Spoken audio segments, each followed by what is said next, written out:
ನನ್ನೆಲ್ಲ ಯೂಟ್ಯೂಬ್ ವೀಕ್ಷಕ ಸ್ನೇಹಿತರಿಗೆ ನಿಮ್ಮ ಸುಪ್ರಿಯಾ ಶಿವಮೂರ್ತಿಗೌಡ ಮಾಡುವ ನಮಸ್ಕಾರಗಳು. ಎಲ್ಲರೂ ಹೇಗಿರ್ತೀರಿ? ಚೆನ್ನಾಗಿದ್ದೀರಾ ಅಂತ ಭಾವಿಸ್ತಾ ರಾಮಾಯಣದ 174ನೇ ಭಾಗವನ್ನು ನಾನೀಗ ಪ್ರಾರಂಭಿಸ್ತಾ ಇದ್ದೀನಿ ಸ್ನೇಹಿತರೆ. ನಿನ್ನೆಯ ಒಂದು ಭಾಗದಲ್ಲಿ ಲವಣಾಸುರ ಮತ್ತು ಶತ್ರುಘ್ನನ ನಡುವೆ ಯುದ್ಧ ಪ್ರಾರಂಭವಾಗುವಂತಹ ಸಂದರ್ಭ, ಆ ಸಂದರ್ಭದ ಮುಂದಿನ ಭಾಗವೇ ಈ ಒಂದು ಭಾಗ. ಶತ್ರುಘ್ನನು ಆ ಅದ್ಭುತವಾದ ಬಾಣವನ್ನು ಪ್ರಯೋಗಿಸಿದಾಗ ಗಾಳಿಯ ಮೂಲಕ ಮೇಲಕ್ಕೇರಿದ ಆ ಬಾಣವು ಲವಣಾಸುರನ ಹೃದಯವನ್ನು ಛೇದಿಸಿ ಅವನು ಮೃತಗೊಂಡು ನೆಲಕ್ಕೆ ಉರುಳುವಂತೆ ಮಾಡಿತು. ಜಯಶೀಲನಾದ ಶತ್ರುಘ್ನನು ಸೂರ್ಯನಂತೆ ಹೊಳೆದಾಗ ದೇವತೆಗಳು ಈ ಅದ್ಭುತವಾದ ಸಾಧನೆಗೆ ಹೊಗಳಿದರು. ನಂತರ ತನ್ನ ಸೇನೆ ಮತ್ತು ಅನುಚರರೊಂದಿಗೆ ಮಧುವನದಲ್ಲಿ ನೆಲೆಸಿದ ಶತ್ರುಘ್ನನು ಮಧುಪುರಿ ಎಂಬ ಒಂದು ಮಹಾನಗರವನ್ನು ನಿರ್ಮಿಸಿದನು. ಅದು ಶೀಘ್ರದಲ್ಲೇ ಬಹಳ ಅಭಿವೃದ್ಧಿ ಹೊಂದಿತು. 12 ವರ್ಷಗಳು ಕಳೆದ ಬಳಿಕವೇ ಶತ್ರುಘ್ನನು ಅಯೋಧ್ಯೆಗೆ ಹಿಂದಿರುಗಲು ನಿರ್ಣಯಿಸಿದನು. ಶತ್ರುಘ್ನನು ವಾಲ್ಮೀಕಿ ಋಷಿಗಳ ಆಶ್ರಮಕ್ಕೆ ಬಂದಾಗ ಅವನನ್ನು ಗೌರವಪೂರ್ವಕವಾಗಿ ಬರಮಾಡಿಕೊಂಡ ಋಷಿಗಳು ಅವನಿಗೆ ಧಾರಾಳವಾದ ಆತಿಥ್ಯವನ್ನು ನೀಡಿದರು. ಆ ಭಯಂಕರ ಲವಣಾಸುರನ ಸಂಹಾರಕ್ಕಾಗಿ ಶತ್ರುಘ್ನನನ್ನು ಅಭಿನಂದಿಸಿದ ವಾಲ್ಮೀಕಿಯವರು ಅವನ ಶಿರವನ್ನು ವಾತ್ಸಲ್ಯದಿಂದ ಪುನಃ ಪುನಃ ಆಗ್ರಹಿಸಿದರು. ಆಹಾರವನ್ನು ಸ್ವೀಕರಿಸಿದ ಬಳಿಕ ವಾಲ್ಮೀಕಿಯವರು ರಚಿಸಿದ್ದ ರಾಮಾಯಣವನ್ನು ಲವ ಮತ್ತು ಕುಶರು ಸಂಗೀತದೊಂದಿಗೆ ಪಠಿಸುವುದನ್ನು ಕೇಳಲೆಂದು ಶತ್ರುಘ್ನನು ಕುಳಿತುಕೊಂಡನು.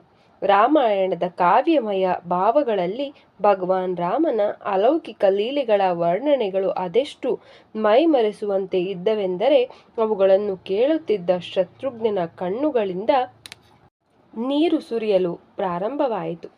ಆ ಲೀಲೆಗಳು ಅವರ ಕಣ್ಣುಗಳ ಮುಂದೆ ವಾಲ್ಮೀಕಿಯವರ ಆಶ್ರಮದಲ್ಲಿ ನಡೆಯುತ್ತಿರುವಂತಿದ್ದವು.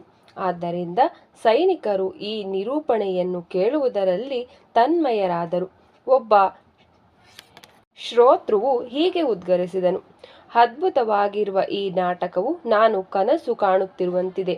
ನನ್ನ ಪ್ರಿಯ ಶತ್ರುಘ್ನನೇ, ಈ ಅದ್ಭುತವಾದ ಕಾವ್ಯವನ್ನು ಯಾರು ರಚಿಸಿರುವರೆಂದು ವಾಲ್ಮೀಕಿಯವರನ್ನು ದಯವಿಟ್ಟು ಕೇಳಿ ಎಂದರು. ಆಗ ಉತ್ತರಿಸಿದ ಶತ್ರುಘ್ನನು, ನನ್ನ ಪ್ರಿಯ ಸೈನಿಕನೇ, ನಾವು ಋಷಿಗಳನ್ನು ಈ ಬಗ್ಗೆ ಪ್ರಶ್ನಿಸಬಾರದು. ಏಕೆಂದರೆ ಈ ಆಶ್ರಮದಲ್ಲಿ ಅನೇಕ ಅದ್ಭುತ ಘಟನೆಗಳು ಘಟಿಸುತ್ತಿರುತ್ತವೆ. ನಾವು ಇಷ್ಟು ಅತ್ಯಾಶ್ಚರ್ಯ ಪಡುವ ಕಾರಣವಿಲ್ಲವಾದ್ದರಿಂದ ನಾವು ನಮ್ಮ ಕುತೂಹಲವನ್ನು ಅನಾವಶ್ಯಕವಾಗಿ ವ್ಯಕ್ತಪಡಿಸಬಾರದು ಎಂದನು. ಆ ರಾತ್ರಿ ತನ್ನ ಪೂಜ್ಯ ಸಹೋದರನಾದ ಭಗವಾನ್ ರಾಮನ ಲೀಲೆಗಳನ್ನು ವರ್ಣಿಸುತ್ತಿದ್ದ ಆ ಮಧುರವಾದ ಭಾವಗೀತೆಯನ್ನು ಹೊರತು ಶತ್ರುಘ್ನನಿಗೆ ಬೇರಾವುದರ ಕುರಿತು ಆಲೋಚಿಸಲಾಗಲಿಲ್ಲ. ಮರುದಿನ ಬೆಳಗ್ಗೆ ಅಲ್ಲಿಂದ ಹೊರಟ ಅವನು ಅಯೋಧ್ಯೆಗೆ ಶೀಘ್ರವಾಗಿ ಆಗಮಿಸಿದನು.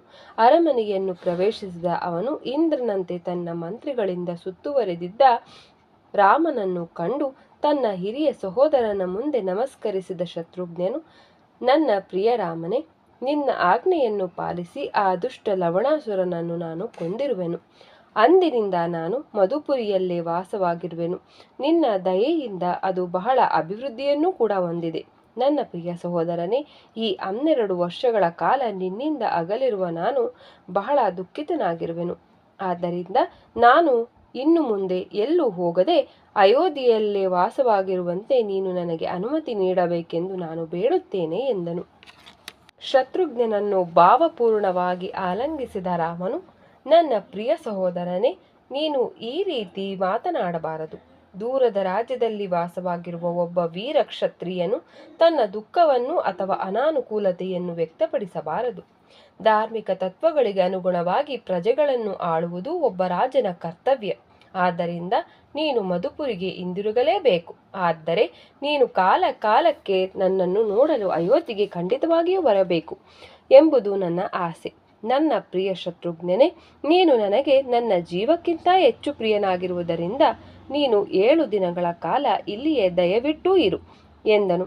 ಇದನ್ನು ಬಹಳ ದುಃಖದಿಂದ ಒಪ್ಪಿಕೊಂಡ ಶತ್ರುಘ್ನನು 7 ದಿನಗಳನ್ನು ಅಯೋಧ್ಯೆಯಲ್ಲಿ ಕಳೆದ ಬಳಿಕ ತನ್ನ ರಾಜ್ಯಕ್ಕೆ ಹೊರಟನು. ಒಮ್ಮೆ ಹಳ್ಳಿಯೊಂದರ ಹಿರಿಯ ಬ್ರಾಹ್ಮಣನು ತನ್ನ ಮಗುವಿನ ದೇಹವನ್ನು ಎತ್ತಿಕೊಂಡು ರಾಮನ ಅರಮನೆಯ ಬಾಗಿಲಿಗೆ ಬಂದರು.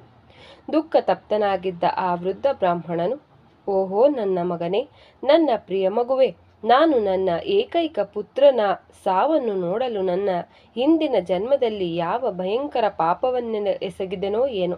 ಅವನು ಕೇವಲ 14 ವರ್ಷಗಳ ಪುಟ್ಟ ಬಾಲಕನು. ನಾವು ಯಾವ ತಪ್ಪನ್ನು ಮಾಡಿರುವೆವು?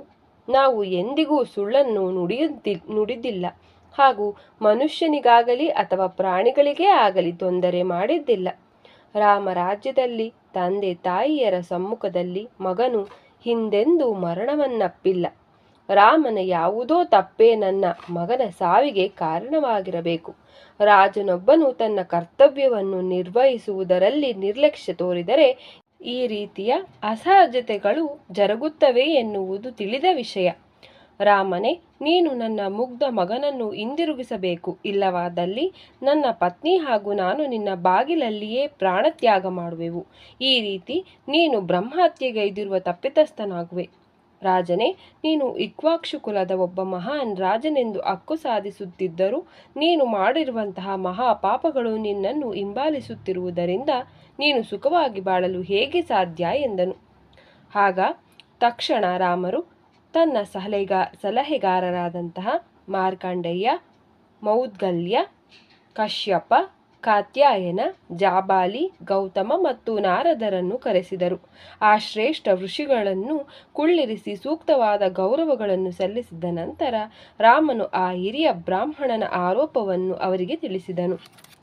ಸ್ನೇಹಿತರೆ, ರಾಮಾಯಣದ 174ನೇ ಭಾಗವನ್ನು ನಾನಿಲ್ಲಿಗೆ ಮುಕ್ತಾಯಗೊಳಿಸ್ತಿದ್ದೀನಿ. ಈ ಒಂದು ಬ್ರಾಹ್ಮಣ ರಾಮರ ಮೇಲೆ ಮಾಡಿರುವಂತಹ ಆರೋಪಕ್ಕಾಗಿ ಏನಂತ ರಾಮರ ಸಲಹೆಗಾರರು ಏನಂತ ತೀರ್ಪನ್ನು ಕೊಡ್ತಾರೆ ಅಂತ ನಾಳಿನ ಸಂಚಿಕೆಯಲ್ಲಿ ನೋಡೋಣ ಅಂತ ಹೇಳ್ತಾ ನಿಮಗೆಲ್ಲರಿಗೂ ನನ್ನ ನಮಸ್ಕಾರಗಳು. ಜೈ ಶ್ರೀರಾಮ್, ಹರ ಹರ ಮಹಾದೇವ. ಹಾಗೆ ನಿಮ್ಮ ಎಲ್ಲರಿಗೂ